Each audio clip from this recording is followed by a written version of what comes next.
वॾो आलम जरा आहे ऐं साईं जी सिहत बि सही न आहे सभिनी दोस्तनि खे गुज़ारिश आहे त हुनजे सिहत जे लाइ बि दुआ कनि ऐं साईं जोहर जा जेके शेर आहिनि उहे शाइरनि वटि बि वॾा पसंदि आहिनि शहज़ादे साहिब जा ॿियनि दोस्तनि जा ऐं साईं अब्दुल्ला चांडे रहमतुल्लाह अलैह जा बि शेर जेके हाजी इमदादुल्ला साहिब चया आहिनि त असां उन्हनि जे लाइ बि दुआ घुरूं था ऐं ख़ुशूसन असां साईं जोहर खे बि पंहिंजे दुआउनि में यादि कयूं था अल्लाह साईं हुनखे सिहत कामिला आजिला नसीब फरमाए। इकबाल भाई साईं जोहर जो तस्करो ॾिठो आहे त मां एतिरो ॿुधाईंदो हलां साईं जोहर जे लाइ त साईं जोहर उहा शख़्सियत आहे जंहिं ब्राहिमी ज़बान जी अल्फ़ाबेट ठाही। ब्राहिमी ज़बान जी अल्फ़ाबेट जे ठाहिण वारो पहिरों माण्हू साईं जोहर बिरोही आहे जंहिं ब्राहिमी ज़बान खे जी अदब खे तश्कील ॾिनो वाह ऐं लिखियो वॾो कमु कयईं मञियल हिकिड़ी शख़्सियत आहे। हज़रत साईं ॾेर वारनि खां हिकु भेरे मूं ॿुधो रहमतुल्लाह फरमाई त शाह अब्दुल लतीफ़ भिटाई पंहिंजी जॻह ते वॾो शाइर हुयो पर जॾहिं मां मौलाना अब्दुल्ला चांडे जी शाइरी खे ॿुधां थो पियो त मां शाह अब्दुल लतीफ़ भिटाई खां हिनखे घटि नथो सम्झां। वाह सही वाह। हज़रत मौलाना अब्दुल्ला चांडे रहमतुल्लाह अलैह जी जेका शाइरी हुई उहा एॾे पाए जी शाइरी जी शाह अब्दुल लतीफ़ भिटाई जी चतो नथो रूह रहे रते देरे में नथो रूह रहे रते देरे। वाह सही वाह।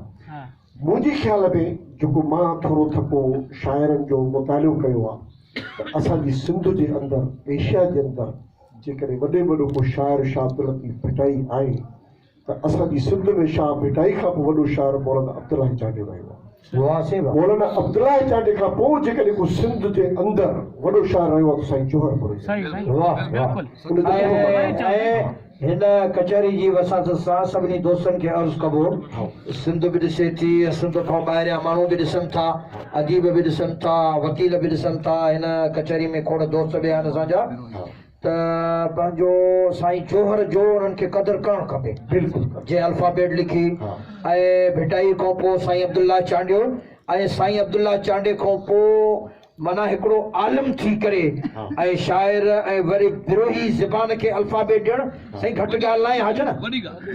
इहे असांजा क़ौमी असास आहिनि ऐं हुकूमत खे खपे त इन्हनि जो ॿाहिरी दुनिया में इलाज कराए इहे असांजा क़ौमी हिकिड़ो फनकार आहे जेको हिकिड़ो बाज़ार में नचे थो पियो ऐं डांसूं करे थो पियो जेकॾहिं उहो बीमार थिए थो पियो त उनखे बि सरकारी ख़र्च ते ॿाहिरि मोकिलियो थो वञे पियो त जोहर जहिड़ा माण्हू असां वटि आहिनि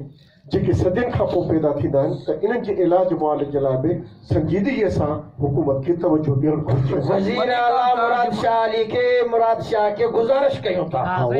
ऐं कचहरी जे तसव्वुफ़ सां हिन कचहरी जे विसासत सां त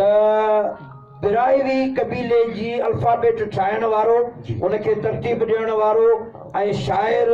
हिकिड़ो वॾो आलिम साईं जोहर बिरोही साहिबु आहे उहो सिंध जो आहे ऐं मेड़ जे भरिसां फरीदाबाद ॻोठ में रहे थो उनखे इलाज बि कराइनि ऐं उनखे क़ौमी असासो करार ॾियनि। मेहड़ विरहायो न